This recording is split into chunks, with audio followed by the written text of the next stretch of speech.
Hey folks, how are you? Yakshamash. This video will hopefully be the first of a limited series about my experience with MXL microphones. As I line them up, I think of it as the MXL parade.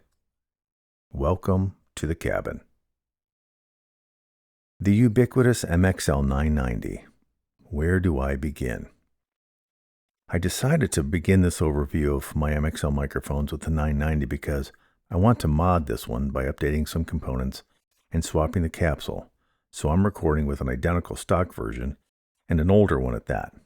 I got this one as part of a 990-991 kit that I purchased for my son when he started recording. I really only wanted the 991.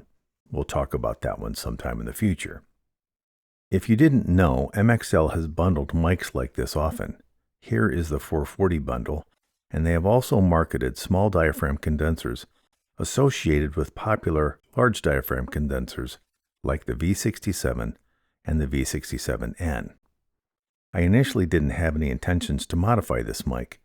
It's good for the price and very usable on many sources, but many buy this mic to tinker with, modify, or completely gut, using only the internal frame and housing and replacing all electronics and the capsule.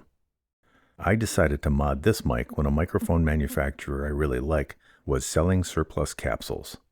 More about that when I make my version of the MXL 990 mod video. I don't need to review this mic because everyone and their sister seems to have done so.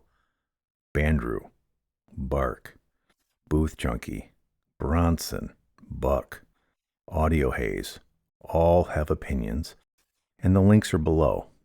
The consensus seems to be, overall, not a bad mic, with a flexible and malleable design. The real problem is that since 2005, the market has been flooded with other pretty good mics, so the competition is greater for the MXL 990 than it's ever been. The fact that it's usually compared to much more expensive mics speaks to its relative quality and utility. The MXL 990 was released around 2005. Availability dates vary depending on geography, but the Sound on Sound review of the MXL's 3 new microphones, including the 990, is dated August 2005. Code here and link in the description. Should the dates really matter to you? Well, maybe. From their introduction until early 2013, the MXL 990 utilized a printed circuit board with through-hole assembly, as opposed to surface mount. Surface mount assembly is used in automated manufacturing facilities. I don't have a current production model to compare with my old 990, but here are 2 models of the MXL V67, one with surface mount assembly and the other with through-hole. This may matter if you want to modify the microphone.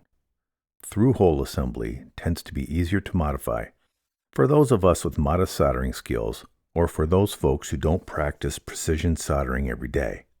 Modding mics with surface mount components can be done, but it may be more fun than you really want to have. The bottom line is that the older MXL microphones, 2013 and earlier, are easier to mod and may be a less expensive option to experiment with.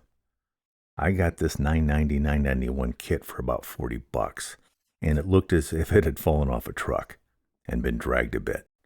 The mics were battered and dirty and the case is a broken latch. But they cleaned up pretty good, and they still work. The challenge I've set for myself is how good can I make a $20 mic sound with a custom modification? That future MXL 990 mod video. The stock 990 is a very common warm silver or champagne color, but it has been released in matte black, the blackout edition, in purple, the midnight edition, the same color as my MXL 770 by the way, and in 2020 as part of the Greetings from California limited edition, surf green and coral versions were released. If memory serves, the Blaze version was available the year prior in 2019 with a semi-gloss black finish, red stripe, and red LEDs in the grille. The previous year brought us the Blizzard edition in semi-gloss white, sporting blue LEDs in the head basket. There may be other color variations that I'm unaware of, and there are still other versions to highlight, so if I've gotten something wrong, wait to the end to let me know what I've missed. Other than external color and internal LEDs, there are some other variations, kind of, but not really. I'll try to explain. The MXL 990S adds a 10 dB pad and a bass roll-off high-pass filter of 6 dB per octave at 150 Hz.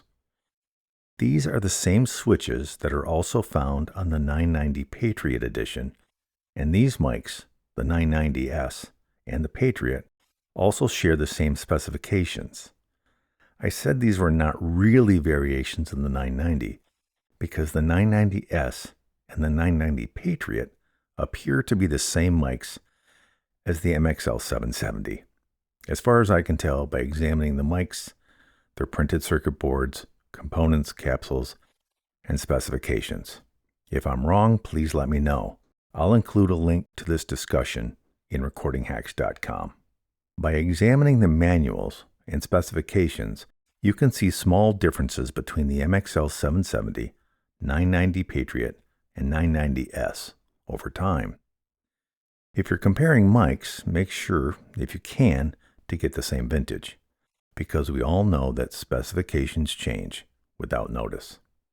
It would be great if spec sheets had dates, and I wonder if these variations can be attributed to the changes in the printed circuit board design and manufacturing practices initiated in 2013 and 2014. A bit more about problem specifications in a couple minutes. By the way, there are also USB, stereo, and USB stereo versions of the MXL 990. As usual, this recording has been made with the MXL 990, but not in a proper booth, but here on the porch at the cabin. Designed for music more than VO, but it works okay. When I make the mod video, installing a K47 capsule I got from TechZone Audio, I'll make sure before and after samples are in the booth and the studio. This is a popular mic in and of itself, but also popular to mod. That being said, it seems that the MXL did a version that seems to be what most people want, a large diaphragm version. Maybe. According to the literature, the MXL 990 XL is an enhanced version of the MXL 990.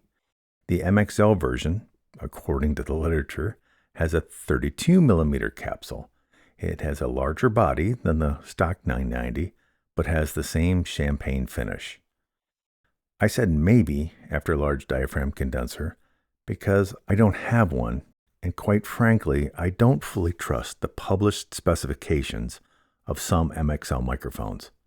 I know I'm not alone here, but publishing the capsule diameter is very different than publishing the diaphragm diameter.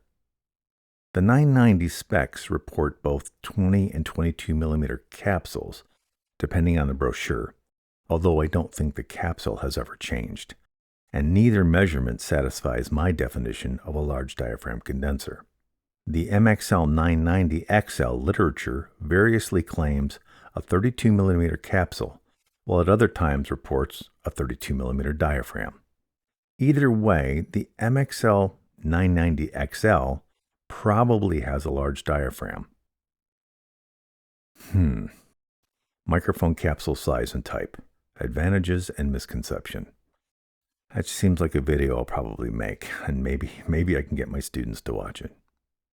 I should also make a video essay about the MXL and Marshall Electronics as well. Just after the first of the year, 2025, Hank over at Free Podcast Tools made a video about the MXL CR78. Link in the description, of course. I watched it, I was intrigued, and I did my research. And from the MXL CR78 webpage, I was pulled into another rabbit hole. Quoting the webpage, new from MXL is the CR78 large diaphragm professional condenser upgrade to our world-famous 990 home studio microphone, which has been one of the best-selling microphones for many years. Blah, blah, blah. The published specs describe the diaphragm size with no numbers, just large, and I found one instance when it was called extra large. No. No capsule upgrade apparent here. Better components, maybe? I don't like misleading marketing. I'm not going to complain, however, because the price, as of this recording, is $37.99. I hope this was helpful. The used market is flooded with MXL 990s, and if you were shopping, maybe this has helped you answer a question. Go make some noise, or record something, nature, or a relative or a friend with great stories, or your children. If you enjoy audio, see who could use a hand. A local house of worship, the local theater, the corner tavern with an open mic night. If they say no thanks, ask someone else. Thank you for your time and attention. Questions and comments are always welcome. Please, if you found this helpful or interesting, you know what to do. Peace, and be safe.